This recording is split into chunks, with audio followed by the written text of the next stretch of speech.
So everybody's good. Thank you for joining Ocha Talk. We're a month into this thing. I think this is like the 5th one or 6th one. So I'm still trying to figure it out, just here chatting it up with you guys, sharing whatever I can and bringing in other people to share their experiences and knowledge for all of us, because we need it. And, you know, to provide some different kind of programming for those of us that are, you know, on here listening to DJs play music, which I love, just a chance to kind of take a moment. Last week I talked about grounding yourselves and trying to be centered. And I think I mentioned like a simple thing to do, just take off your shoes and put your feet on the ground and feel the ground beneath you. I'm not going to get into doing a whole meditation. Maybe on another Ocha Talk, maybe we'll do a meditation. That would be kind of cool. But I'm going to do that right now. I'm going to take off my slippers, my sandals, and put my feet on the ground so I can feel a little more centered with y'all. All right. So if you guys want to do that too, that'd be kind of cool. So we were going to talk to someone that's not on here besides Amma. So I'm waiting for one other person to show up. She's not here yet. So what we'll do is we'll start with Gingy, if he's still here. Mr. Brown, are you here? I saw you give me the black power sign. So let me see if he's still here. Because yeah, there he is. All right.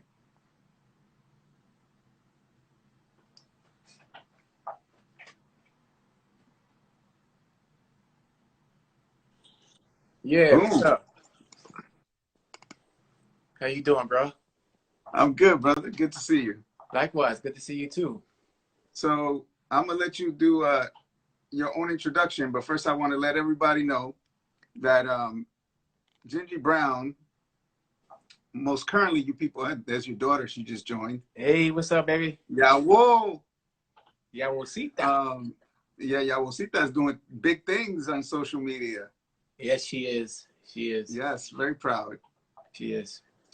So Gingy Brown currently owns a gym down in Miami called Soulbox.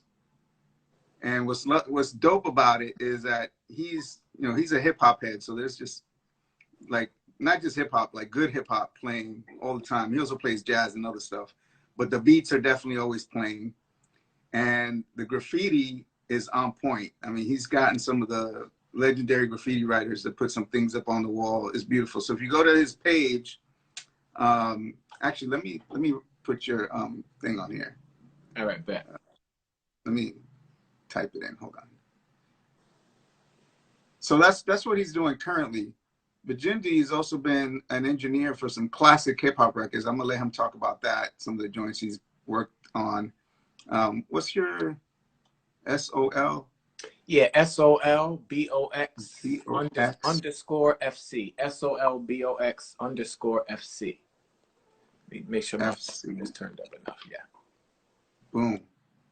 And then cancel. And then I go like this. There it is. That's it. And I can pin it. That way everybody can see it. That's hey, Gingy. So you guys follow him there. Before I get into hip hop, I want to encourage everybody to put your key limes or your lemon in your water daily. Okay? And even if it's not in your water, buy a lot of lemons, slice them up. I wrote a little something on my page. Sometimes I like to write handwritten notes and like my little, graffiti hand style or whatever. And so my message the other day was, when life gives you lemons, just eat them. They're a good source of vitamin C. This is a preview. This is a preview of what you're gonna get from Gingy here in a few minutes. Yeah, I'm gonna get into all of that, but yeah. So just to wrap up my little intro, Gingy's also a music producer. He's made some classic joints that some of you may know that have been out on vinyl and now on digital in some forms. So look up Gingy Brown online. You'll find his music on different platforms, mostly on Yoruba Records. But and he also in a previous life, was also the lead singer for a punk band called Absolution. Yeah, New York hardcore, to be specific. But yes, Hardcore. hardcore punk. You know, there's all these subgenres in what we do, like Afro house, tech house, soulful house. It's not just house. But yeah, New York hardcore was something that I was a very important part of my history. So I'm gonna turn the platform over to you now. But I'm gonna start it off with one question, and then you can talk about in whatever context you want. Can share with us how you got involved in the Orisha tradition? That's the question I ask everybody. Like, how did you come to being involved with Orisha? Well, my mother, plain and simple. So my mom, her spiritual journey, Miss Gail. So my mother, she's an anomaly. She's an incredible individual. She's not just my mom, but she's you know, she just tapped in other things. So I got into it via her. But here's a quick story. My grandfather, not my father's father, my mother's father, Daddy Mike is what I called him. He was a merchant marine. So he sailed from 1945 to 1970. And he was always away 2, 3, 4 months, 6 months at a time. When he would come home, one of the things that he would do with my mother is take her record shopping. And every record she bought, my grandmother hated, because my grandmother liked Nat King Cole, Sarah Vaughan, you know, things of that nature, real refined Afro-American music, you know, nothing too out the box. So in 1959, my mother's 10 years old, and she, you know, goes to the record store with my grandfather, and she finds this record, and she loves the cover of it. She says, "Daddy, I want this." The record was Babatunde Olatunji's Drums of Passion. Yes. Okay, so she's 10 now. Okay. She's not 20. This is 1959. She's living in Diamond Projects. You know what I mean? This is not, you know, how in the hell did she choose this record? So she got the record at 10. So Mama Gail, in the 70s, she got reintroduced to the Orisha tradition from her friends of Latin background, of Puerto Rican, her Puerto Rican friends. And what I remember most vividly was just being enamored or in awe of her Shango macho. So she would have a little altar in her room, and I would go talk to Shango, and she always put little quarters and pennies and nickels and stuff on there, and little candies. So sometimes when I would go to the candy store, the little penny candy store, I would take money from Shango, a little 50 cents. I would go get candy, because she wouldn't want to get money for candy. So I said, I'm going to get this candy anyway. I'll get the candy. But I would always bring him back some.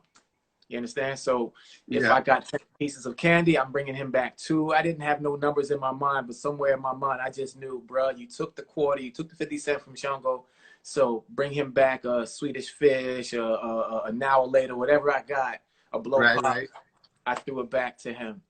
And that was my, you know, 6-year-old, 7-year-old, 8-year-old introduction. Okay. Just honest. You know, that's how it started, like that. But what led you to like finding a godparent? Well, that was so after like I said, my mother was always involved. She used to take me to botanicas all in the Bronx in the early 80s. Okay. So it wasn't foreign to me, but my own approach came by working in the Caribbean Cultural Center. And after my hardcore era, it's funny how everything with me was all linked. It was never exclusive. So one of my closest friends, Vega, is the oldest son of Marta Vega. Marta Vega was the founder and the executive director of the Caribbean Cultural Center. So once I left the hardcore period of my life, she scooped me up and said, "You're going to come work here." Because I didn't really want to go to college. I dropped out of college. I didn't know what I wanted to do. Both my parents had master's degrees. So, you know, the black arts and academia were also a part of my thing. But I wanted to run the streets, not in the crime sense, but in the creative sense, and I got to find myself sense. And she understood that, Martha, but in the same breath, she was like, yeah, you can be out there in the streets finding yourself, but, you know, you need a little knowledge yourself, too. So, you know, I worked at the Caribbean Cultural Center from like 1990, 89 to maybe 90, 91. And even before that, Sergio and I would always be recruited to hand out flyers for her events. It was there that I approached her one day and said, I want to learn more about Orisha. And she said, well, go to John Mason. And she gave me a book. And John Mason's books were the first books that I actually read on my own as a 20-year-old that brought me into the, you know, that brought me into it.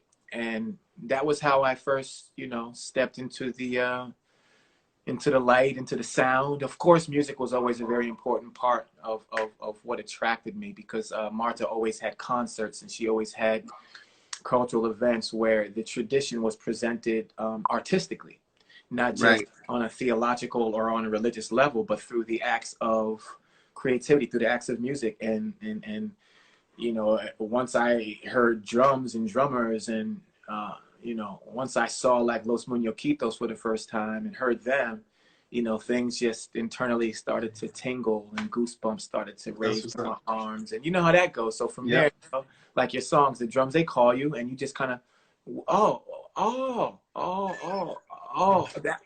what that is. And things start to fall into place the way they're supposed to for you. I want to say shout out to Miss Vega, because one of my favorite books is Altars of My Soul. Altar of My Soul is a masterpiece.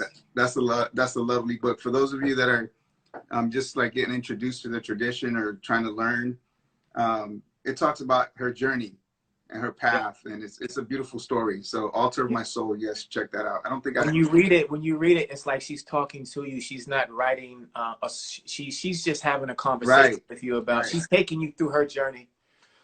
You know, into the tradition, into the deeper aspects of it, of going to Cuba in '79 and having to, you know, jump hurdles just to confirm her faith and her belief. And to this day, she's a source of just endless inspiration for so many people, and on so many levels. The woman has got layers to her depth. Absolutely. You know, I totally agree. So I'll post that book cover, because I haven't posted that one. I skipped posting that. I got some books that I still haven't posted. So cool. All right, so here we're gonna get to the nitty gritty here, because you and I were having a conversation yesterday, and it hit home with me. And you know, we were talking in the context of santeros and the religion, but I think this applies to everybody. What you're about to talk about. So yes, because we do talk about spirit, but. So behind me is my father, as we say in the tradition, Ibaye Tunu Marion Brown. And my father, he was an incredible jazz musician, but also an incredible thinker. Born in 1931, Atlanta, Georgia. His upbringing was, you know, the things that blues people, to quote Leroy Jones, was made of. And with that comes a lot of weight that many people in our, you know, in our history have tried to find ways to alleviate that pressure. Some went to religion, some went to music, some went to politics. My dad found music, and for many years, his music was his vessel. Make a long story short, in 1994, he got sick, and while he was playing on stage, he had a stroke with the saxophone in his mouth. Now, this sickness, which presented itself in the form of a brain hemorrhage and an aneurysm, was actually due to high blood pressure, which had been, you know, like a pressure cooker cooking for years. And so what they tell African Americans, what they tell people of color, is that you are more susceptible to certain diseases, certain sicknesses. It's genetic. It's in your blood. You're going to get it. And I don't necessarily agree with that. I think that a lot of the things that keep things like high blood pressure, like obesity, and the stress that goes along with it are the things that we continue to do because they've been normalized. When I watched my father's career come to a halt, you know, I was 24 years old, and I was in the recording studio, like you just made mention to, and I'm working with hip hop artists, and I'm living my life to the fullest. I'm a young man. I'm living in Fort Greene, Brooklyn.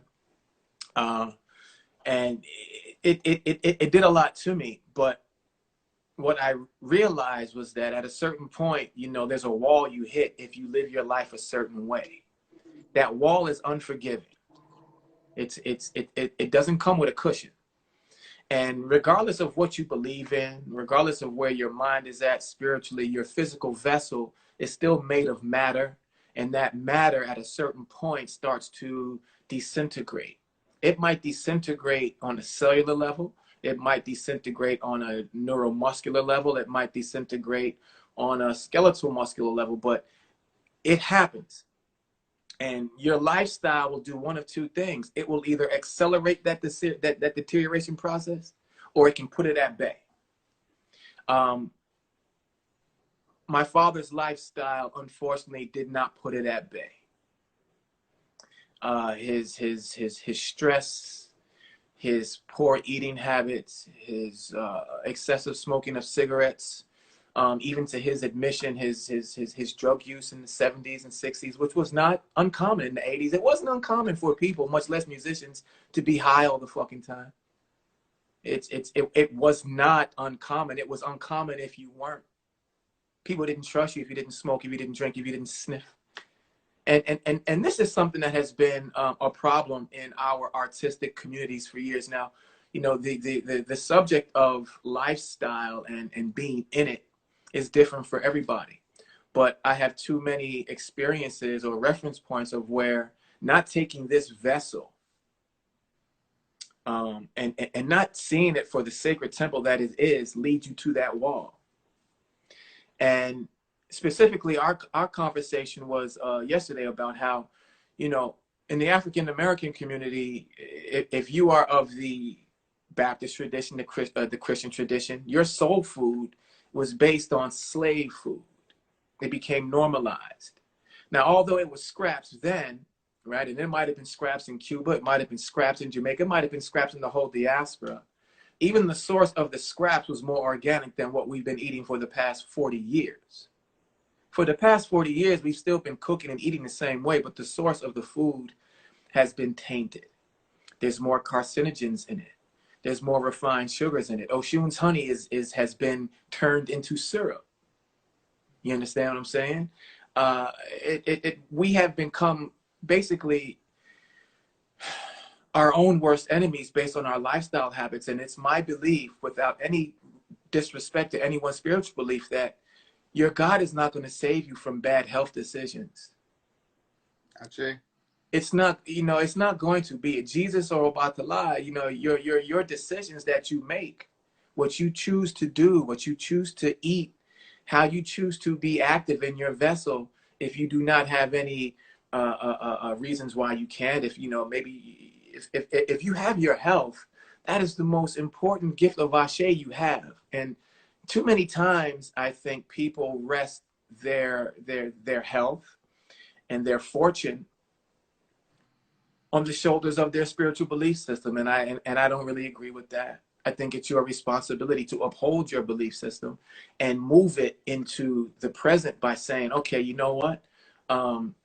We have certain traditions, we like certain foods, but let's look at our community. And if the people who are in these traditions and eating these certain foods are not healthy, we need to address that so that our traditions, so that tradition in general, so that mankind in general, and us in particular, can continue to play drums, can continue to dance, can continue to DJ. How are we going to do this if we're getting sick before our time? It's a question. It's a question that led me to make a right turn or a left turn or a parallel turn in my own life, but still bring my creativity with me. And when Martha Vega came to visit Miami about 6-7 years ago, she walked about 6 years ago, right about a year after I opened the gym. She walked into the gym, and mind you, I never made Ocha. I was slated to. I didn't. It didn't happen for me. That's another story. But she always told me, your sacredness. You're born with Orisha on your head. And some of us go through an initiation, which physically confirms it, and some of us don't. But by no means don't think that Ashe is not with you. So when she walked into Soul Box Fitness Club, she said, yo, this is your fitness elay. This is where you will be able to lead and guide people. You're the boxing fitness Baba, per se. I didn't put that on me. And I'd never even said it before in a public forum until now. But it's something that my godmother put into my pocket like a jewel, and I just put it there. And I said, I'm gonna internalize that and let the confidence of that statement guide me to help people. Guide me to say, hey man, let's make some better decisions, you know. And when you come in, you see the graffiti, like you said, you see the red. You know, my piece behind the gym is in red with white outline with gray. That's Shango right there. I got 7 sun rays behind me. You know what I mean? The symbolism is in the gym. It's there artistically. And, Let me you know, pause you you for a feel it. second. Let me Yeah. pause you for a second. Yeah. Everybody that's in this chat right now, there's a little paper airplane. Please send this to someone you think should be listening so they can join us. Thank you. All right, proceed. So, you know, the energy of what we believe in, of the Orisha tradition, it exists in nature. You know, I was talking to someone today about how, you know, even dealing with this pandemic, man has become so afraid because we see ourselves apart from nature and not a part of nature. And we all know, whether you're an Ileo, whether you are a Santero, Santera, whether you're a Yawo, whether you're just, you know, respectful of the religion and you're curious about it, one of the first things you learn is that it's about nature. It's about respecting nature, right? So if we would not go to the ocean and pollute it, then how can we pollute ourselves? How can we do that? How can we honor Yemaya and know that our bodies are 3/4 water, liquid? How can we not pollute her, but knowingly pollute ourselves? How can we breathe? How can we keep Oya circulating in our lungs, right? If we are putting carcinogens in our lungs, which stop that flow of oxygen to the blood, how can Oshun's blood, how can those veins, those rivers transmit and bring the vitamins that we need to our muscles, to our body? If nature's out there, nature's in here, and every Orisha exists in this physical vessel, and you and me and everybody in some way, in an organ, in a hair follicle, on your tongue, Shango, and your knee, Ogu. I mean, and you know, as a priest, that when you go through certain ceremonies, that's why you do certain things that you do, because that's where the Ashe is at. Not out there. Right. As much as it's all around us and in here. And I learned these things. And you know, I just really, you know, like I said, I don't have a platform to speak as a santero, but I have a platform to speak as a person who has been around the religion for many years and have seen many things. And I would really hope that a younger generation of people takes their health as seriously as they take the protocol. Yeah, and you know, you brought it to life for me when you described what happens when we're having ceremony, right? When someone has an initiation and everyone's working at the Ocha, yep. And then at the end of the day, you know, they're being served food. You've got all these priests here. I think you called it garbage, because that's sometimes it is. Essentially, it's what it is. Not always like that. And there's people that are conscious, but most of the time they're not. And everybody's getting served food that's not healthy. You know, it's not in line with what you just said. It's not in line with the spiritual work that we're doing. It should be. It should the physical work that we should be doing should be in line with that spiritual work. So that's why I wanted you on here to say that. It has to be parallel, because, you know, would an unhealthy animal be allowed? Right? Right. I don't think so. Would you use herbs that looked dried out or didn't look like they came from a healthy stalk? So if the elements in nature that we would use for ceremonial purposes didn't look like they were up to standard, why would we treat ourselves any differently? It's not about economics. It's about choice. It's about perspective. It's about quality over quantity. It's about reprogramming, you know, our daily thought. It's not about a diet, bro. It's about a lifestyle, man. Like, yo, when you hit that wall, you know the story. You know the story. I don't know the story. I don't know the Patakin, you know, verbatim, but you know the story about why you had to eat day, because, you know, Ifa and Iku they say, hey, bro, look. Iku said, this is what I do. Right? This is what I do. And Ifa said, yeah, but don't take nobody before their time. He said, well, how do I know who your people are? Well, you know, you're going to see this little model there ruler. Those are my people. Don't take them before their time. Because Iku, you know, is Iku, does not discriminate. Does not, never did. but neither does life. Neither does, you know, life doesn't discriminate also. So we have to find the balance. Before we hit that wall, we can definitely drive our bodies and lead our practices on a daily basis to one that gives us the best fighting chance possible to get through this shit, bro. This time and space called lifespan. Ache. Yo, so my Ferifono Chun. Somebody said health is wealth. So I'm gonna share a little something with you guys. If you guys want to do this, I recommend it. This does not replace, not a replacement for eating healthy. This is in addition to what Gingy is saying, and I'm taking what he's saying to heart, because I'm overweight and I have hypertension and I don't eat. Well, I'm actually starting to do better now. I'm like eating salads almost every day, so I'm getting there. But it's a process. If you can, when you can, get yourselves 5 oranges. 5 oranges. Clean yourself with the 5 oranges, just over your body, and put them on a plate. If you have Oshun, put it in front of Oshun. If you don't, Santo. If you don't have Oshun, just put the 5 oranges on a plate and light a candle, and say some prayers for health. Okay, Oshun's responsible for our health, for our blood. In the Odu, Ocha Meji. Ocha Meji is the Odu that talks about sickness. There's also another Odu, but that one's more like about like an epidemic. You know, oddly enough, right? So Juani Ogunda, that's about epidemics. But in Ocha Meji, that's where you have to protect yourself from illness, whether it's your intestines or your stomach or your blood. Yeah, so that's that. Also, in Oche Meiji, I'm trying to read what Amma says. Our communal and personal trauma. Yeah, I you know what? I just saw that, and do you mind if I add on? Yeah, let me finish this thought. Okay. I'm gonna get this out. Yeah.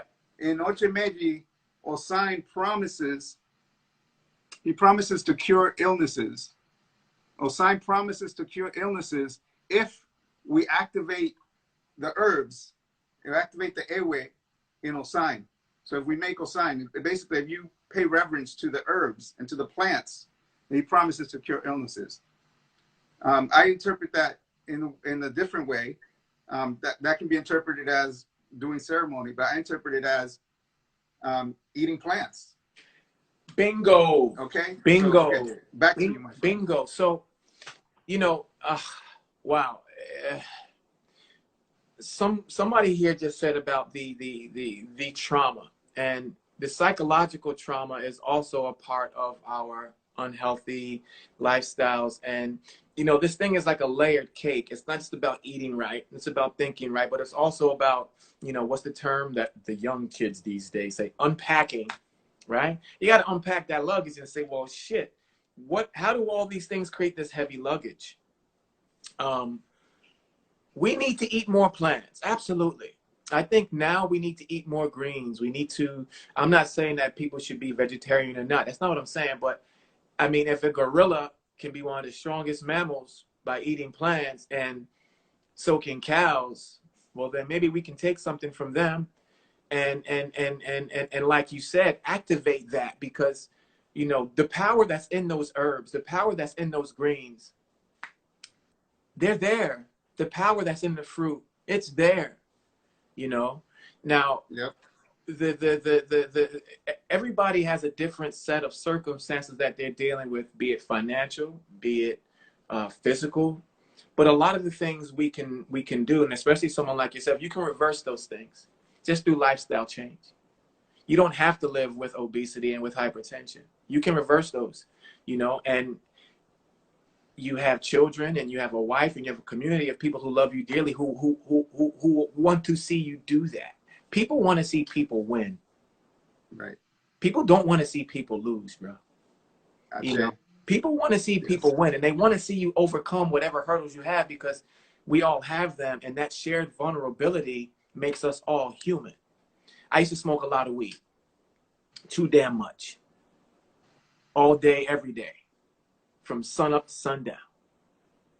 And it took me a while to stop. Before my pop died, my father said, look, man, you see me, I'm all messed up because of the shit that I did. He said, I'm going to tell you this. Smoking is a lie, not smoking is the truth. So you're going to live your life however you want to. Now, that was his message to me, not his message to the world. That's not my message to the world. That was between my pop and me. That was based on who he knew he was and who he knew I was. And he was like, bro, you are a reefer maniac. Me and my pops used to smoke weed listening to Biggie Smalls and shit, you know, and Old Dirty Bastard. I mean, the shit was real. From Coltrane to that. It was a real thing. He'd come visit me in Brooklyn. We go, hey, yo, bro, my pops was a weed. He loved it. He said, I know you know where the weed spots at. Man, I was taking my dad to weed spots since I was 16 years old. I'm not proud of it, but it was, you know what I mean? It's like certain people drink with their parents, rum. I used to smoke weed with my dad. But when I stopped, okay, my point is that when I stopped, I started to see things that I didn't see before. When I stopped drinking because I started riding motorcycles, you know, and I didn't want to have alcohol on top of already doing some dangerous shit. Right. So I stopped drinking. And it's been 9 years since I've drank. It's been 6 years since I've smoked. And there's certain things that you can reverse just by the process of elimination, right? The process of elimination. And it starts with thoughts. You know, there's certain traumas, there's certain mindsets that we have normalized that we just have to unpack and say, this shit ain't normal. I don't want it no more. I'm not going to keep thinking this way. You know, your drug, your toxin doesn't have to come from external sources. It can come from your mind. And ultimately, what I was taught was that when you come to this tradition, when you make Ocha, you are giving tools to cleanse your mind. So if you're going to be given the tools to cleanse your mind, bring it back, why not cleanse your body in the same time? Ashe. Let it all work together, because that's how it was geared and designed to do by the creator. It was designed to work as a unit, not as separate entities. Ashe. You know, it was, and we see that when we see the, you know, I remember when I first started really getting into house music, it was DJ Ron Trent who opened up the door. And I was able to hear Orisha music, not Orisha music, but references to the Orisha in a secular situation. We talked about that, right? The secular celebration, the spiritual celebration in a secular circle. We talked about that. We all about that. Six, 7 years ago. So when you see people dance, right? Hold up, time out. For those of you who don't know, Gingy and I were residents for a party that I had down in Miami called Bang Bang. Yeah, that was, man. It's a party I had across the country and here in New York too. But when I was doing it in Miami, I was doing it with Gingy. That was fun. Okay. Yeah, we had a good time with that. But yeah, that dancing is a celebration of your vessel, you know, and be it, you know, in a sacred ceremony where the bata is playing and the Orisha's coming down, or be it in a secular ceremony where, you know, you got b-boys in a circle, or in our situation, you got, you know, folks playing house music and everybody's dancing. Like, you know, that's the, man, when I experienced that, it was just like, wow, like, you know, I don't even know how to express it. When I got into house music, it really brought so many of my sensibilities together. And unlike hip hop and unlike hardcore, it was more inclusive of all people. It wasn't a boys club that you had to get into by dressing a certain way. It was like, come on in. Yeah, right. You know? And I think its roots, not even I think its roots, I'm sure that its roots of being created by, you know, men, gay, black, and Latino men who were marginalized. You know, they couldn't afford to, their whole shit was like, man, you just want to party, you just want to dance. Hip hop was always, you know, it had this thing, hardcore had this thing. So when I got to house music, man, it really opened me up, because I was able to see how people could really come together, and how you could bring your spiritual beliefs to that secular space and not be looked at funny. You know, in hip hop for years, especially in New York, if you weren't making references to the 5% Nation, they would look at you funny. So you really couldn't come in talking about, you know, Shango's my dude, boom, boom, boom. They're like, what are you talking about? Meanwhile, so many Latin brothers, mamas had it, but you really couldn't bring it, you know, of your hip hopness. And Right. house music was different. And I don't know who the first person was to bring that into the circle. I don't know who the first person was to call it Afro house. I don't even care. But I know when I met Ron, and then when I met Oshunlade, and it just opened up a whole world of, possibilities on how I could express myself, express my beliefs, Right. and just reach another, a wider, not a wider range, but another range of people. And that's how I met you. Matter of I'm fact, laughing because I'm saying Shango's my dude. Really, we would have never guessed. Yeah, see, that's what you got right there. I was gonna do this. Let's see if I can do it. I was gonna do that. there it is. So there's the original right there. Yeah, There's the original. that's what's up. That's the original painting. That's the original painting made by my man James Alisea, Bluster One, an incredible artist. He made that for me in 2002. Cool. So that's beautiful, man. So today is Florida Day because my other guest is also, I believe, in Florida.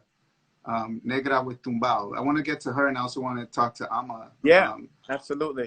So I was going to go for an hour, but we're going to go over an hour. So this is going to end in like 20 minutes, 15, 20 minutes. So everybody, when we exit, please come back. I'll start it over again. But Gingy, please tell us, everybody, about your gym and how they can contact you. I know you're doing some Zoom classes. Is it open to everybody? Can you talk about that a little bit? Well, you can contact me by sending a direct message. I got to plug up my phone. It needs some juice. Yeah. At the SOLBOX Fitness, right there. You can contact me. Yes, right there on the bottom. Yeah. So the Zoom classes, they haven't been open to the public yet because I've been really trying to focus on my internal tribe who already knows the language of the boxing movements. But what we can do is anybody who wants to join in on my next class next week, just shoot me a direct message.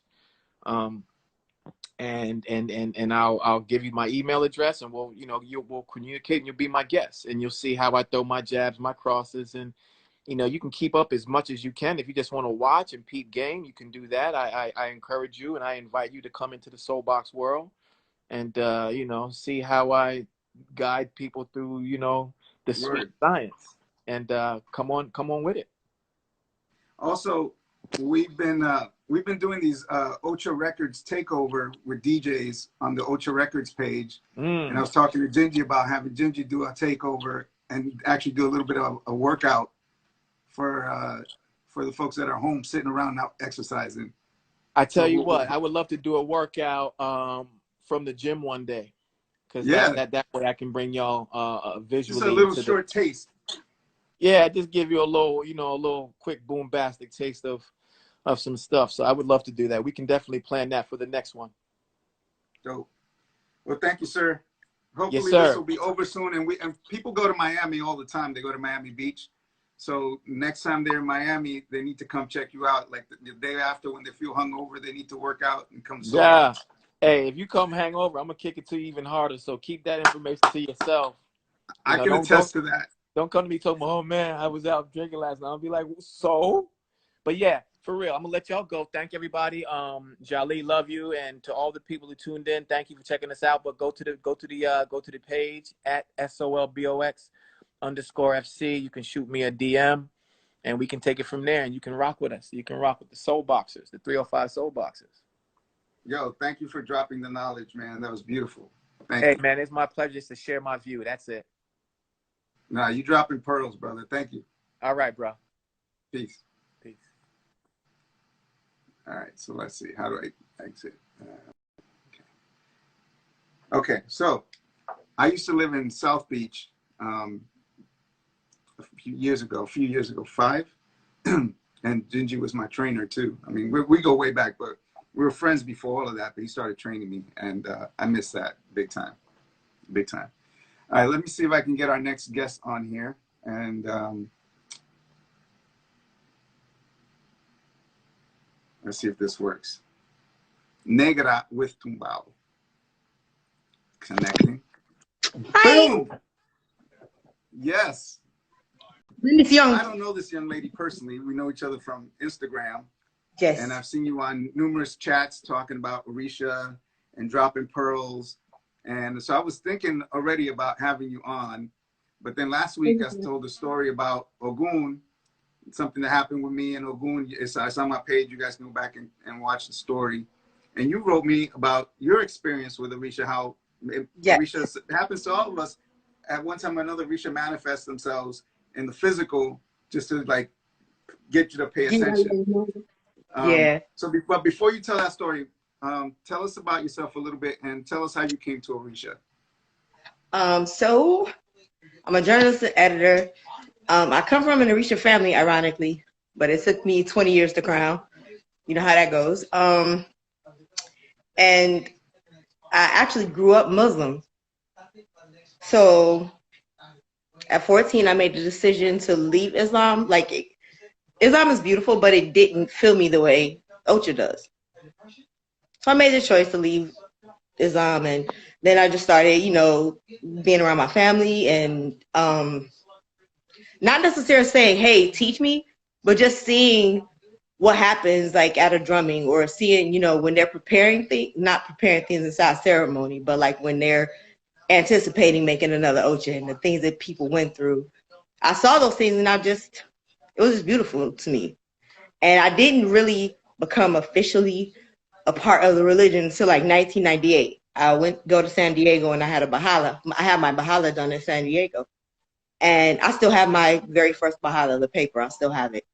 And he said I was a child in Yemaya, wrote all of these things out that like La Gran Manzana, all these things. And I was just thinking like, what the hell is he talking about? And just up until I really got serious about the religion, all of these things that he said on my paper would happen. And I would go back to it like, oh, damn. Like he saw that. Oh, like I met my husband in New York. Like I would go to New York sometimes, but then I really started going to New York heavy and I met my husband. And it talked about him in the, it's not any thought, but in the Bahala, it talked about him. And I was just like, oh shit. So so I didn't really get serious. I had the money to crown like at least 6 times. Legit. Like money for Ocha just fell in my hand like the whole lump sum. And I blew it every time for 20 years. And in 2016, a series of crazy ass events happened. And Genya Oshun came down in the drumming and was like, your mother's tired. And when she walked away, you won't know it. In 2016, she walked away and I knew it. And I was like, oh, okay, well, I'm about to get serious real quick. And then after that, everything just fell into place. Ain't that some shit when Ocha looks at you and say something, they walk away? Like, you think, cause like, you know how you go to something and like they come down and you're all happy because they're there and they love you and they give you hugs and I love you, child. I hear when you sing to me. And I'm thinking I'm good. And just before Oshun told me that, I 40 Bali to Yemaya, she gave me a hug, gave me a kiss, smiled, and walked away. And Oshun came back like, check this out. And when she said it, I was just like, okay. And deuces. Man, when she left, and I was in a that's the most, like when that happens, that's when I'm most shook. Like they turn around and walk away, you're like, I had never experienced that. All my experiences with Orisha and drummings, it was always, when are you coming? When are you coming? When are you coming? Oh, we see you worshiping. We hear when you talk to us. They would tell me things I would say when I would talk to them. And that one time, it wasn't so good. And so after that, I learned you don't make a promise to the Ocha that you can't keep, because if they'll come back and try to cash that check that your ass been writing all this time, they'll come back and not at all. Especially if Oshun does that to you, you're like, oh my God. Dad. I was like, but I thought Oshun was, nah, son. Nah. When I found out that my daughter had to crown Oshun, I'll be honest, and I'm 2 waters, I love Oshun. Like, she's my rock. Like, I love her. Like, I love all my Ochas. But when I found out my daughter had to crown Oshun, I kind of low key on the inside cried, because I was just like, she's a teenager. She was 17 when she found out. I'm like, you got the most strictest Orisha, and you are 17. And you got your whole life ahead of you. I just felt so bad. I'm being honest. I felt bad for her. Like, God damn, I'm sorry, babe. That's why I get mad at Shango's children. Right? They get to do anything. Let me shut up. They get away with murder. They a mess. Well, you know what? Let me not say that. I think on Neoni, we get away with a lot, because y'all let her babies get away with a lot. Like, I'm a Shango kids be looking for trouble and they get away with it. Oh yeah. Now I don't go looking for trouble, but I get into it. But I don't go looking. Shango kids, they'll cuss you out. They'll talk about your mama, and then they come up on you and dance, and they want to take you to dinner. They cool like you, like this. He didn't punch him in the face. They be like, no, he just crazy. Okay. Yeah. So my friend Alma is on here. She's made to Shango. She said we haters. Baby, Alma. That's so funny. So you have a story to share with us. I do. I want to hear it in person, because you left me a message, but I want to hear the whole embellishment and everything. So I moved to Florida in 2013. Me and my family moved to Florida in 2013. We go to Daytona Beach this one particular day in 2015. The weather was beautiful. The water is calm. You know how you go into the beach and it's that sign that tells you how the tide is going to be, if there's a rip current. And everything was good. The tide wasn't coming in until late. Everything was just amazing. So we get to the beach. Everybody's parked on the beach because it's a great day to be at the beach. And so I decided when I went that I was going to take like a little boat to get my yacht. So I took a watermelon, I took molasses, and it's me and my daughter. And so we go into the water, and we're like waist high in the water. So not out far. And we start singing. And we're praying and singing and praying and singing. And we have our eyes closed, but like the water made a sound that wasn't like a normal water sound. It was like a lapping, but it wasn't like waves. So we opened our eyes, and all of a sudden, when you throw a rock in the water and it does that spool out in a circle, that's what the water was doing to us from our hips. So from our hips out, the water was spooling out.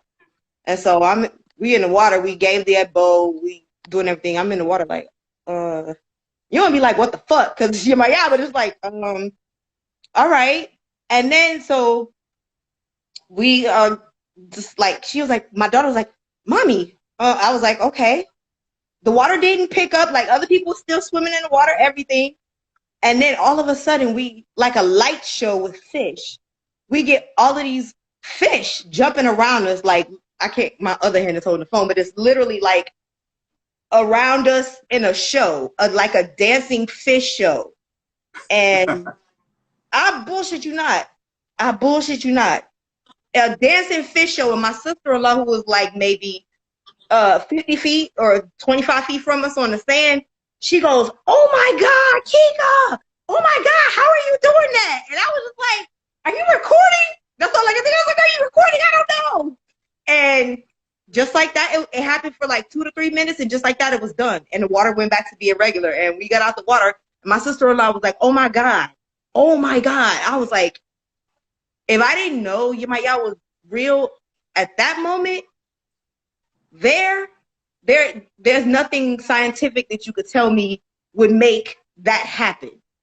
And I was like, after that, like my daughter was just in awe. Like we were just in awe. And I was like, I felt like she was like, about time, heifer, welcome home, heifer, whatever it was. But it was absolutely beautiful. And then, wow. So we get out of the water, and all of a sudden, within that hour, the damn tide comes in, like to the point where it's at our cars, and the Coast Guard is on the beach telling everybody they got to get off the beach. And I just knew, I don't want to be like, oh, my omnipotent presence, but I just knew that me actually coming there to salute her for the first time, that happened. The tide came in and they closed the beach down. Wow. I have a story. You just reminded me of a Yemaya story. I'm gonna start this over again because it's about to end. I don't want to end it in the middle of the story. So let's go back out and come back in. Everybody, we'll be right back.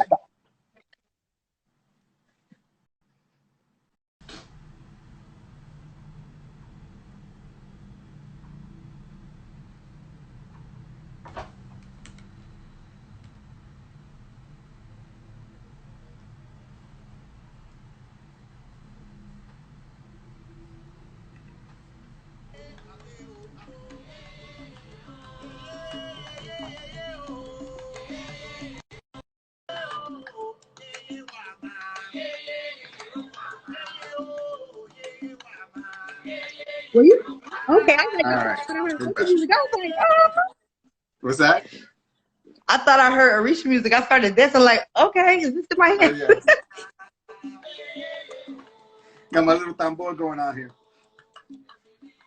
All right. Had to grab some cranberry juice for these good stories. Ah. All right. So I got to lime. recap. Yes. To recap. First of all, I want to say thank you to Gingy because he shared some of that with me yesterday, and it just like hit me hard. You know how we as santeros, you know, we're doing all the spiritual work, but we're not doing work on our physical bodies. And I appreciate him coming in and sharing that with us and waking me up to what I'm supposed to be doing. And as we were talking about that, I was like, okay, Oshun and Ocha Meji and that whole thing just like was resonating in my head about protecting ourselves from illness. So that was beautiful. All right. It's funny you say that awesome. Because my god sister, Oyayewe, like her hand with herbs. I have ADD, and she made this tea for me. I actually called her and was like, I can't drink that tea. Like it took me from 10 to literally 0. She works it out with herbs, so definitely plants are important. Sorry for the sidebar. Well, yeah, in Ocha Meiji, that's the Odu where Osain cures illness. He says, if you activate the herbs by making Osain, I will heal you. That's Ocha Meiji. So the story, first of all, your story is amazing. I love stuff like that. It's very similar to my story. It felt amazing. It's like, because it's real. It's like real. I was in Cuba. This was like 10 years ago, 12 years ago. I'm in Olubata, so for those of you who don't know, that means I have sacred drums that I play, and I have these consecrated drums that I went to Cuba and went through a ceremony for. And after the ceremony, which took 7 days, after that, all that was over. It's kind of like me and Yawo, basically, without going into details. But after that was over, I was feeling myself. And I had been told not to go in the ocean. Like, don't go in the ocean. So we're at this beach bar. I've got a beer in my hand, and I'm like about 50 yards away from the ocean. I'm like near the street, and I'm watching everybody hanging out. So I decide I'm going to walk out over there and check it out. And I walk across the rocks and the sand, and I walk out onto these big, giant boulders that are covered in moss. So they're kind of green. And of course, they're smooth and slippery. So I stand up. This one's really big, flat rock, but it's covered in moss. And it's right over the ocean. So I walk out on it, and I take one step, and I go flying. Like literally both my feet are parallel to the ground, like in the cartoons. My feet are parallel to the ground. My arms back like this with the beer, and I land flat on my back from like 3 feet up in the air. So I'm laying there, I'm thinking, oh, I just broke my back. Because it wasn't like a small little fall. It was like, it was like a squat. Yeah, like big time, like boom, like a wrestling move. And I'm laying there thinking, oh, I just broke my back. But I'm holding my beer. I'm like, oh, I didn't spill my beer. I'm like laughing it off because there's people see that happen to me and laughing. I get up. I got up. I'm perfectly fine. Like nothing, no pain or anything. But I knew immediately. I was like, yes, get your ass back to where you were. Straight up. She was like, don't do it. Don't do it. It was instant. I knew right away. Like as soon as I fell, I'm like, oh, I'm not supposed to be here. So like you can't even rock with the rocks. Like she was like, get your ass back. It was my intention was to get to the water, and that was like no. So I want to ask a question, and without divulging much, you get like an ita in Anya too? Say who? What? You get an ita like when you become Omo Anya too? Yes. So you basically get an ita with anything that has 4 legs. Well, I don't know.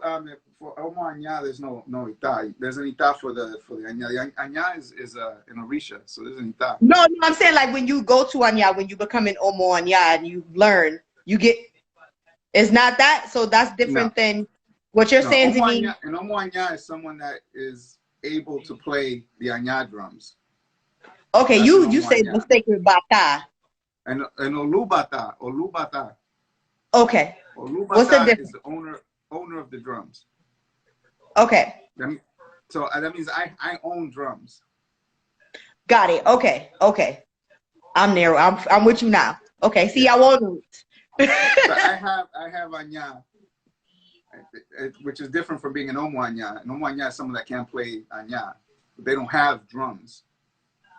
Got you. Okay. See, y'all won't know. You don't know if you don't ask. Yeah. No, that's fine. That's okay. It's not something everybody knows, so it's all good.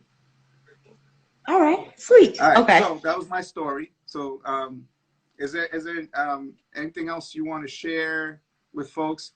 I remember last time I sat in on one of your conversations, you were talking about, and I think this is important because knowledge needs to be spread, but it also needs to be received from different people, which is why I'm doing this and letting a lot different people on. And you were talking about how young people and young santeros have things to contribute as well. I feel that way. Yeah, and so I know that in our tradition, people that are old school, expect the younger folks to be quiet and not have anything to say and just sit and listen, which I think is appropriate for the most part.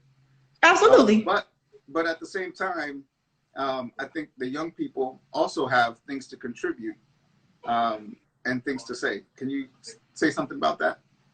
Yeah. So when I say the young Olorisas have something to contribute, I'm not saying, that we're going to sit down and divine the lagoon and all of that. No, what I'm saying is when you have a certain number of years in Ocha, you think a certain specific focused way, and there's typically no room for not interpretation, but there's no room there's no giving room.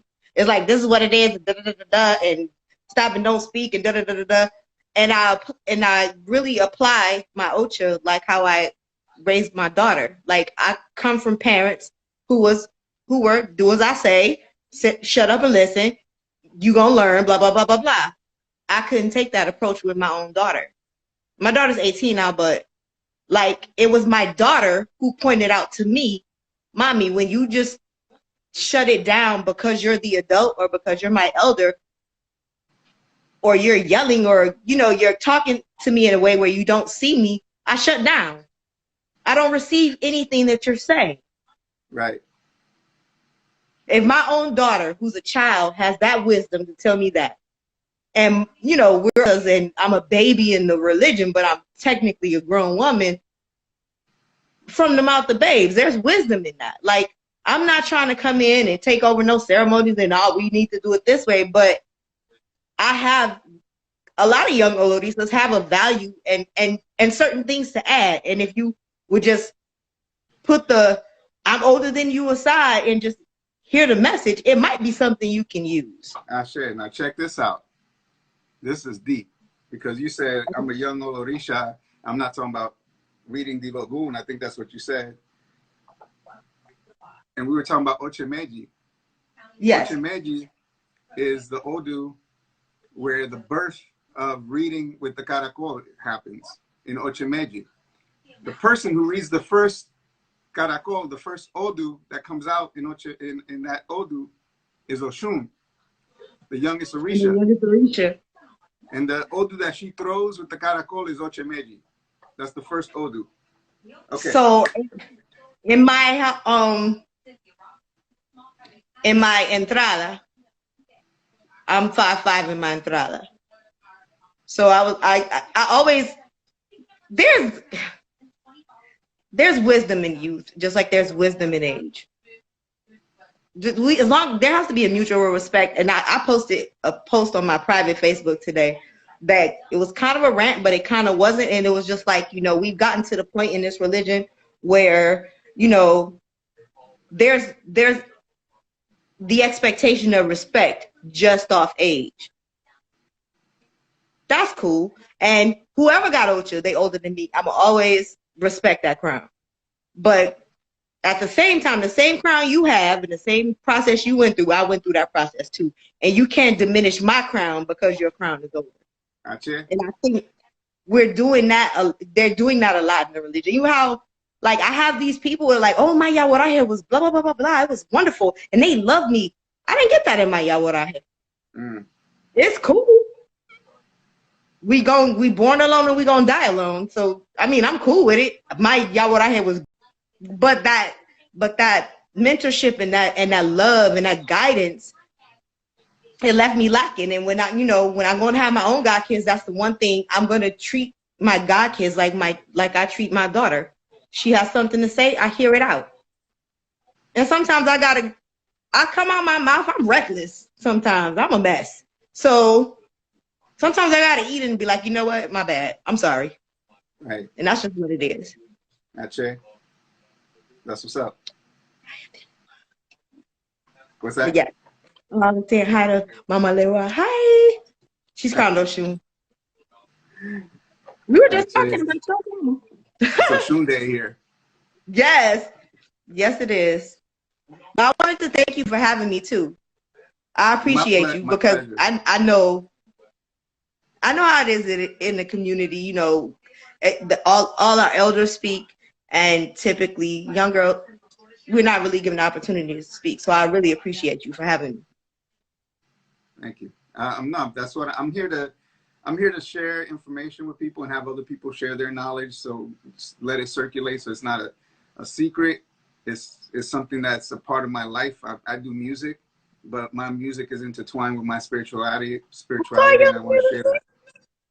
I see you playing. Y'all were talking about Orisha music and house music. That is such an experience to hear. One of my favorite house songs with Orisha is the one for Shango. Woo, Lord, you talk about in the car looking like, ooh, that's my jam. I got turned on to that stuff years ago when I first started hearing what Oshun Lade was doing. I was like, oh, okay. I love this. Yeah. Yeah. I don't want to be like I got it all downloaded illegally, but yeah, Oshun Lade's got some nice joints on there. I did one for Ogun a couple years ago. There's some cool tracks out there. Do you ever think like have you ever heard people say that music is sacrilegious because it's not in a Ocha setting? And do you care about that stuff out? If I might have heard that once or twice, but it goes in one ear out the other. Okay. I think that was an argument that was happening 80 years ago in Cuba when people were doing performances, and I think that doesn't even register with me. They're songs, they're beautiful songs, they're praise songs. As I was saying the last time, where it's an issue is if you're singing puyas, where you're insulting the Orisha, and you don't know what you're singing or saying. It could cause some sort of chaos. I don't know what it's going to cause, but it might cause me some consternation if I'm at a club and someone's singing, hey yo, Elena, or whatever, some song that's dissing the Orishas. So other than that, they're praising the Orishas. I want everybody to sing. I love it. Listen, that's facts. That's facts. Yeah, I love it. I love that. My label's called Ocha Records, My godson's label is Yoruba Records. This is it. That's what it's about. We're not trying to It keep it a is. secret. We want to spread it. Oh my God, Ache, Ache. We're not trying to keep it a secret. We're not trying to keep it a secret. Not at That's all. what's up. Well, Not at listen, all. I want to thank you for coming on. I Thank want you to for get having to me. one more person before I have to Yes. go figure out dinner. So thank you so Okay. much. Thank you for coming on. Thank you for having me. Bendición again. Thank you. Santo. All right. Bye-bye. All right. All right. So I hope you guys are enjoying the conversation. Let's see. I'm going to see if I can get Alma on here. Now that she went and put on makeup and fixed herself up. I think that's what she was doing. Let me stop. Where's Alma? There she is.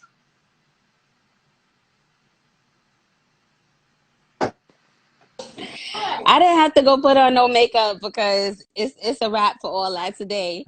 I'm just here inundated with children. Shout out I to love that though. Keka and I Gingy. love That it. was amazing. I've been enjoying you guys so much. Can you hear me? Yes, I can hear you. Okay, Yo, awesome. Gingy, he Yeah, hit that me was great. hard. That was great. I wanted everybody to feel what I felt yesterday when he was talking. I was like, oh Mm-hmm. snap. Yeah, that was great. Especially, he was just reminding me of like all these different conversations about health and people of color, especially Black and Latino people. Mm-hmm. Period. Hey Trey. Hey Kofi. So it's a real deep conversation, and it felt good to hear what he was saying, because a lot more of us need to be thinking in that mindset, because it's really just us following old patterns.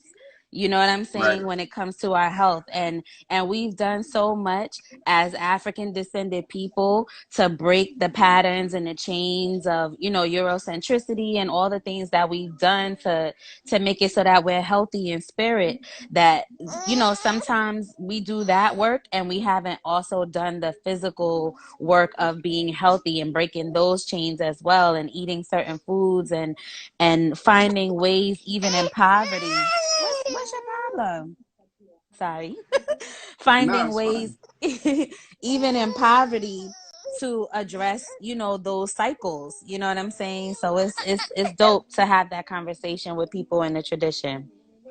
And you grow up eating a certain way, and then as you get older and you go out into this world, where not necessarily you, because I know you have a strong family surrounding you, but there's a lot of people that are out on their own, Yeah. and they find comfort in going to that Dominican restaurant to get the rice and beans, Oh, and with the pound of you know, rice. yeah, exactly. That they find comfort in that, and especially on stressful times like these, you just like you eat. Like I know for me, I've been making ice cream every other day here in the Oh house. wow. From The scratch kitchen though? Can I purges. get that from scratch? Wow.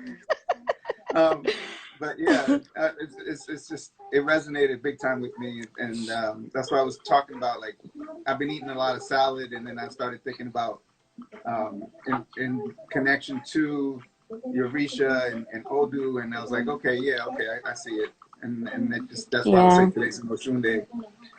For those of you who weren't around the first hour, it's saved, so you guys will be able to hear it. But we had Gingy Brown talking about um, taking care of the physical temple. Mm-hmm. Especially for us, we're talking about the spirituality, but we also have to take care of the physical. And so he was talking about that a little bit. And we started talking, and I brought up Ocha, and I gave everyone something to do if you want to do it. It's not a substitute for eating healthy. It's something you should do in addition to. And what I said was for everyone to it's very simple. Just get 5 oranges and clean yourself with each orange and put it on a plate. And if you have Oshun, just put it in front of Oshun for 5 days. Don't need to put honey, don't need to do anything else. Just put those oranges in front of Oshun. If you don't have Oshun, if you're not a priest or you don't have Oshun, just put the oranges after you clean yourself with them on a plate and light a candle and say some prayers and leave that there for 5 days. If you can get a 7-day candle, I don't know if you can these days, if botanicas are open or whatever, or you can get it at the market. But just doing that when I think about all the things that we do as far as a bowl and the physical things that we have for the Orishas, my whole philosophy on all of that is that those things are for us. The Orisha don't need anything. Those physical things are tools for us Right. to connect with the Orisha. So, to me, doing that simple obra is to help get you in a mindset that you want to heal yourself physically and get yourself thinking about eating better. And you're asking Yeah. Oshun to help you be healthy. You Yeah. still have to eat better, but you're asking her to help you. And that's why you do Right. that obra and offering her the oranges. So Right. that's for everybody who missed it earlier. And I'm elaborating a little more than I did before, but I wanted to share that. And for transparency, like that's something that's really resonating with me right now because you know, we all have our creature comforts and we all have the things that we do that are unhealthy and struggling with discipline or with habits and everything. And that's actually something. Am I still there? Hello? Can you see me? There you are. Yeah, My you're aunt back. keeps calling me. I'm sorry. But like just praying for the praying to be helped with my own personal intention of discipline, because we know that you Ashe. know the orishas can't do it for us, Egun can't do it for us. We can clean off Egun to lighten the load a little bit, but you know, the ancestors can't do it for us, the Bosum can't do it for us. We have to do our own work. That's the point of life. Ashe. Otherwise we'd be ready to die, you know. But I've been praying like, listen, you know, this is something that I'm struggling with. And even though I've been in the religion a long time and I'm, you know, I crowned in 94, but I'm still really just learning how to, I know you ain't just turn the TV up. Turn it down, Nettie. Sorry. I'm really just learning more about how to ask the spirits for help with my personal problems.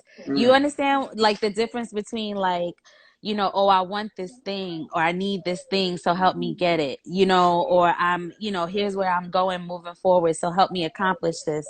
There's a difference between those kinds of asks and questions and being like, yo, this is what I'm personally struggling with. This is my trauma. This is my pain. Can you help me to overcome my personal struggle with this issue? That's the kind of like, it's a humbling place to ask from, and I was never taught really to ask from that place.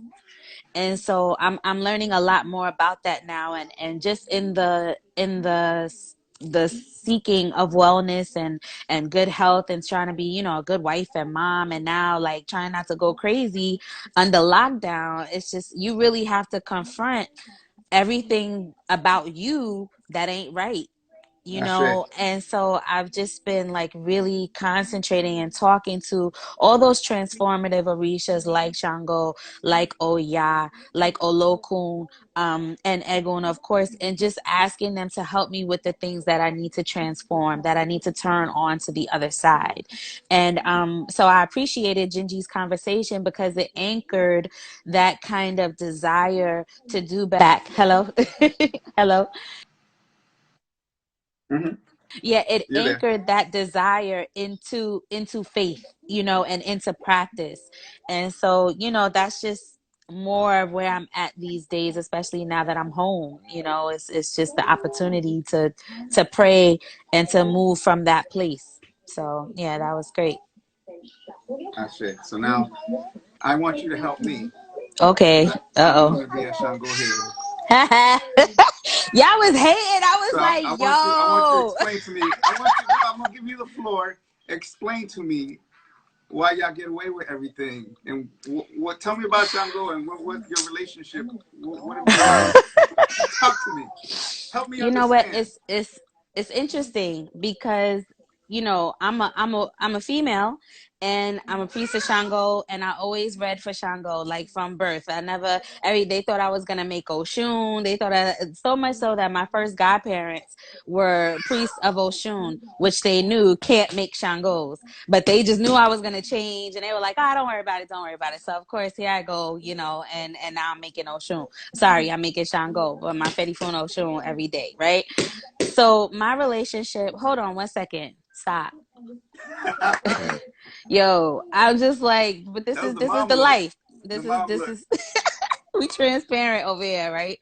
So my relationship with Shango, especially as a female devotee, is very, very interesting, and it changes from time to time. You know, Shango plays many, many masculine roles in my life, especially now that my physical father has passed away. And you know, again, it's like it's still the kind of thing that I'm growing. And over time, once you have Ocha, it's just like any relationship where you have these ebbs and flows. You have these periods where you're like, yo, you're deep in it, you're praying every day. You don't even have to throw obi or do divination, because your orishas are talking to you. As soon as you walk in the room, they're like, yo, ba ba ba ba ba, and you're like, okay, cool, like I get it. And then you have other times, depending on what's going on in your life and just whatever is happening spiritually, where you're just like, you can't access your faith, you can't hear, you can't possess, you can't you can't see the road in front of you as it relates to how Orisha is walking with you at that particular time. And that's something that I like to be very honest about, because you know, when Keka was talking about just like the youth and the eldership and kind of the difference between those things, what I like to think of as a young person who has a lot of years of Ocha is that, like, that's my contribution to the conversation. I could tell you about this part of having Ocha. Mm-hmm. You know what I'm saying? It's not a straight walk. It's not a straight line. It's like I said, like any other relationship. So Shango is my dude, as I said earlier. But I was quoting Gingy because he was like, he never heard that in a hip hop song, so I was cracking up like, Shango is my dude. You probably hear it nowadays though. Um, but yeah, like Shango is my dude, but it's like it's a walk that changes and grows with every single year. Every year is something different. Leave her alone. Go back to your yoga. So yeah, it's a conversation, and it's a feeling that shifts and changes with every single year that comes, you know. And it's really, I think, beneficial to just remember again that, like you said earlier, what you do for Ocha is for you, your growth and development. One thing I've learned about Orisha just through my observation, and how you were talking about, you know, in Cuba, they didn't want it to be performed 80 years ago. And even now, when Beyonce does something Oshunish and everybody's mad about it, I'm like, yo, Ocha wants to be in the world. Ocha will find a way. The That's Orishas it. are out here. They want to be seen. They want to be heard. They want to be venerated. And if they got to go across the waters to Germany or to Venezuela or to Brazil or back to the continent, wherever, like, Ocha will find a way. You know what I'm saying? Ashe. Ashe.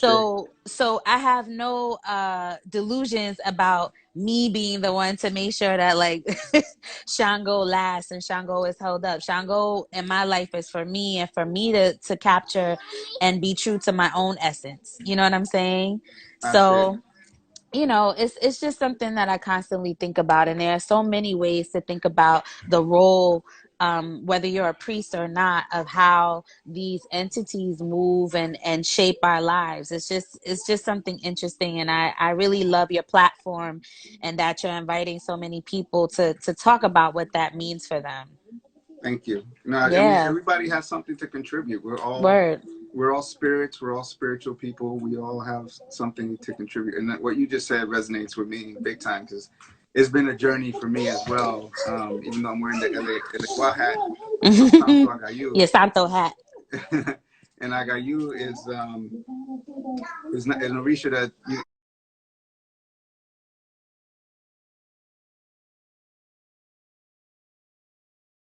really want to bother.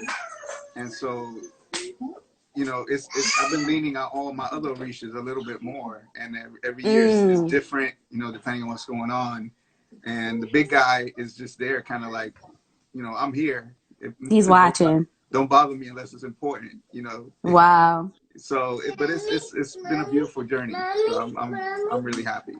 Ache, and you know, I'm in a book club right now reading. You had mentioned John Mason's book earlier, so I'm reading his book on Shango with some of my godbrothers and sisters. Okay. And we were talking about Agayu a lot last week, and one of my god sisters who's crowned Agayu, and she was just talking about how like Agayu as a primordial elemental Orisha, you know, oldest, earlier Orishas representing, you know, the very core of the earth and that type of thing about, you know, she was saying how sometimes she don't want to knock on the door like, hey, Baba, like he's somewhere being old. And, you know, so she goes to Shango a lot more. Just because like Shango is and was of the world in a whole different type of way, you know, and so I'm just learning more about that because Agayu is a very mysterious Orisha, but you know he has his place, and I've been trying to talk to more people about what that place is and what it means, you know. Okay. Cool. Yeah. I love it. Yeah, hey, yeah. So those of you that are listening and enjoying the conversation, if you have any questions, now would be a good time to type them in because I know Alma's got kids that are only so patient. You know, I've been doing everything with these kids. I've been recording. I've been like, we gotta make a way. You know, this is what's happening. I'm homeschooling. Yep. So it is what it is. I'm like, if your interview got to be able to handle the childrens. I love it. I love it. It's part of our lives. That's what. Yeah. It's not so compartmentalized. As exactly. It's been. No longer. I love it. But I'm gonna be honest with you. I'm gonna go back and watch this video, and I'm gonna turn that look into a meme. Just be ready for it. That's hilarious. That was necessary. Perfect. I shut up when you look to the side. I shut up. Oh, you know what I wanted to ask you? Did you get a chance? So me and my mom and my brother, we did an oral Toshun last weekend. Did you get a chance to see it? No, because it was because it goes away after 24 hours, right? No, we did it on Facebook Live. So I'm gonna send you the video. Yes, please. I want to see that. Yes. Yeah, only because you've been talking about Oshun so much today. And we did an oral to Oshun just to kind of, you know, the pataki where you know, everything went sour and bad and dramatic because Oshun wasn't being venerated. And so that was our family abo that we offered to the community. And so we did it on Facebook and Zoom, I think. And we had like so many people, and it was like the people were there. It was crazy. Aww. So I want to share that with you just because like, yeah, it was my faithful Oshun all day. Like her name always comes up. And she's just so important to all of us, you know. And as you said earlier, it's like the youngest Orisha sometimes is the most important. The smallest Orisha sometimes the most important. And when we forget about Oshun, you know, just for those who are in the know in this conversation watching, just remember, you know, do that abo that Carlos is talking about, because you can never do too much for Oshun. You can never do too much for her. I like that. That is the truth right there. Yeah. Oshun is special. Oops, hold on. Oshun is special. She was the only Orisha that could reach Olofi and communicate with him. Ache. When all others failed. Ache. The youngest Orisha. So. Ache. Well, thank you, Alma. Thank you. I'm happy to talk to you again. And send me that track. I'm waiting on the track. Oh, yeah. No, that's going to take a minute, but I'm going to get to it. All right, Everybody, cool. There's people commenting here that they saw the video. So. Oh, dope. I can't see the comments. I got to pull it up later. Okay, yeah. I see it now. Thank you, everybody who came and sent the vibe. It was really lovely, and Oshun was so happy. So, you know, just praying for everybody's health and that Iku passes us right on over. Let me go. Thank you, Alma. I'm going to talk to you later. Bye. Bye-bye. Oh, wow. What a beautiful afternoon. Thank you guys for joining me. If you have any questions, post them now. I'm probably going to end this now. I don't really have anything else to share with you guys. I had a poem that I wrote, I mentioned last week. I forgot to look for it. So maybe I'll get it next week. The poem that I wrote when I was a Yawo. I came across a notebook that had it in there. But thank you guys so much. Hope you guys got something out of the conversation today. Both of the segments will be recorded. I will probably put them together and put it on the YouTube channel, the Casamena YouTube channel, and you guys can go check that out. Thank you, everybody, for joining. Felicia, Donna, everybody. My wife, Desi, my lovely wife, I think she was on here. I don't know if she's still on here. But yeah, thank you, guys. Any ideas? Did somebody ask a question? Did I miss a question? With the prayer book, I can't find it.